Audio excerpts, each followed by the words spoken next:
So we're here on the Delivering Happiness bus. We're here with Matt Mullenweg, the founder of WordPress. And we're here at South by Southwest talking with him today all about kind of what inspires him and all the different things that kind of drive him. And he's going to share some knowledge. I love what I do, and I feel lucky that I'm able to make a living from what I do. And two, just the impact of people being able to publish who weren't able to before. Or maybe who just didn't want to before. You know, the goal of WordPress is to democratize publishing. And every time I meet someone who's like, oh, I've been meaning to for years, and I finally started a website, I finally started a blog, I finally started something, that's really awesome. I draw inspiration from a lot of places. On the sort of tech and business side, Amazon and Jeff Bezos, I find hugely inspiring the long-term vision they take towards things, as epitomized by the Kindle and by Amazon Web Services. I've always admired Ray Ozzie a lot, actually, because of some of the things he did pre-Microsoft and both while at Microsoft, and now hopefully post-Microsoft as well. And Tony, I think his whole message about happiness is a pretty cool one. My vision for WordPress is really to be a platform for the web. So the stats put us somewhere around, I think last year it was around 10%. Right now it's around 13 or 14% of all websites are running WordPress.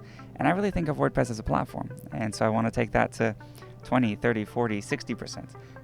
And so just expanding what the base of WordPress enables other people to do through plugins and themes.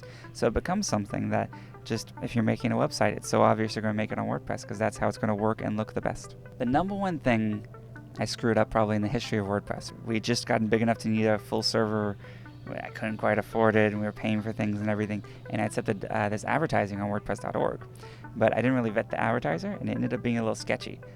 It's what we would now call spam links. It caused a huge hubbub. It was pretty rough. On the bright side, it turned around to be really positive. It was actually when more people donated to WordPress than ever before. We took the links down, obviously. A ton of people donated, which was really nice. And the experience sort of got me thinking about spam in a different way. And perhaps as penance for my Catholic guilt, I ended up creating a Kismet about a year later, sort of learning, taking the idea of spam links and applying it to against spam and comments and other places where Kismet blocks spam, which it's actually approaching blocking 25 billionth spam. It's 25 billionth spam. I'll talk about a trend I don't like. As our ability to shape and change network traffic in real time increases and increases, powered by innovations in companies like Cisco and places like that, it can also be used for bad purposes, as we've seen most prevalently in China.